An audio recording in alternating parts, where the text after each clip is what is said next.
What do you got there? Why have you got so many old-fashioned magazines? I'm just reliving my 80s youth. Is that why you're wearing that t-shirt? Yes, Uncanny X-Men, my friend.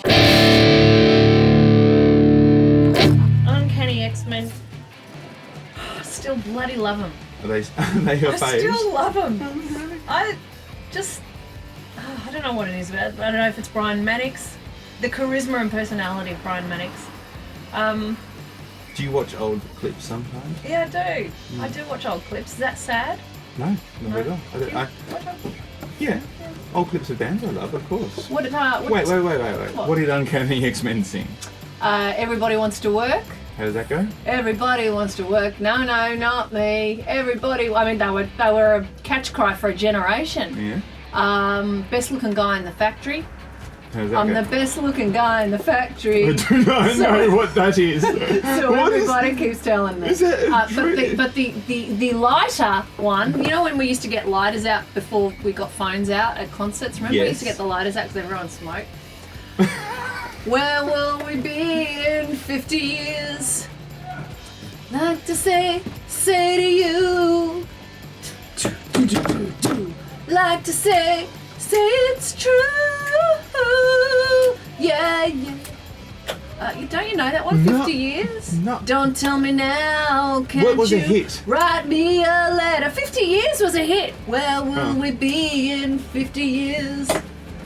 I think it should become the closing theme tune of this show myself. It would be appropriate, wouldn't it?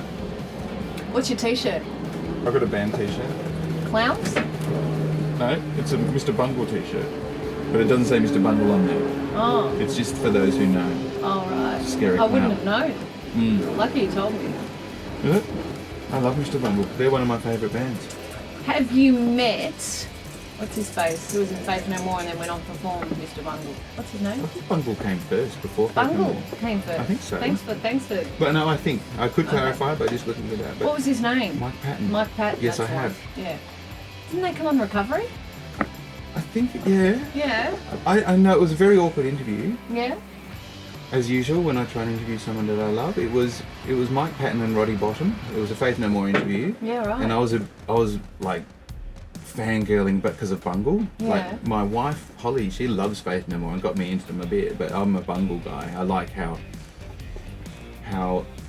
interesting they really push the boundaries with all their sounds and get into world music. Anyway, I love Mr. Bungle, so I sat down with him for an interview, but for some reason we sat on the floor in a stairwell, I think it was. It was echoey and cold and awkward, and everyone had cold asses, and I didn't endear myself to them. I thought, oh, we're going to speak the same language here, and I started asking Mike about, throat singing. Thought he'd be into throat singing. And he's like, I don't know what that is. And I'm like, like Tibetan throat sing, and he didn't know what it was. So I demonstrated. remember this interview. And he still didn't know what I was doing. And I'm like, oh, I thought we'd connect because we're both experimental vocalists. Nah. And he thought I was a knob. Can you do it right now? Oh, that's gross. That's friggin' gross. I would have to warm up.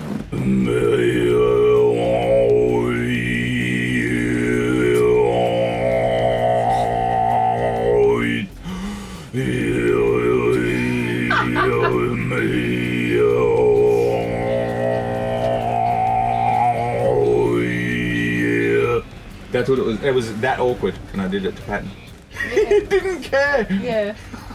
It was all downhill from I there, think I wasn't tried it? to give him a tape of my band at the end too. Maybe with a little present in there with it. What would you like to say to Mike if he's listening? I'm sorry. Or watching right now. I'm sorry. Let's try again. I will try not to be so much of a knob. It's just when I've interviewed bands I love. It always happens. It always goes wrong. What was the other one? What was the other one? Oh, that there's happened? many. Yeah? Yeah. There's another one that springs to mind. Sting? Yeah. Oh.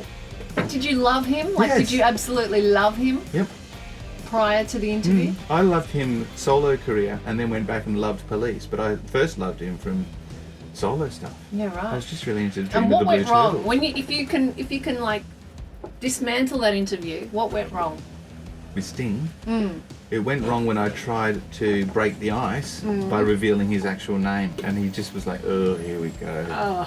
And his name's Gordon. I mean, I'd be annoyed if I was trying to be Sting. and people knew I was called Gordon. No, Gordon's a great name. It's a fine name. It's a strong name. It's like a Viking name. Yeah, he didn't like that. And then he sort of was he was expecting me to be taking the piss because I was some young upstart with stupid metal in my face, but he didn't realise that I was being genuine when I was telling him, no, I grew up on your music. Like his beautiful knowledge of like things like jazz and the fact that he, plays as well. He plays bass, I think, doesn't he? Anyway, he's really good at. I thought his autobiography, Broken Music, was absolutely brilliant. To be honest, I wasn't like I always liked the Police, and there was some aspects of Sting's solo work that I liked. Yeah. But I thought the book was really insightful, really well written. Did he write it? It's an autobiography. So we're led to believe. Oh, okay. Yeah. Well, that's good. I haven't read that.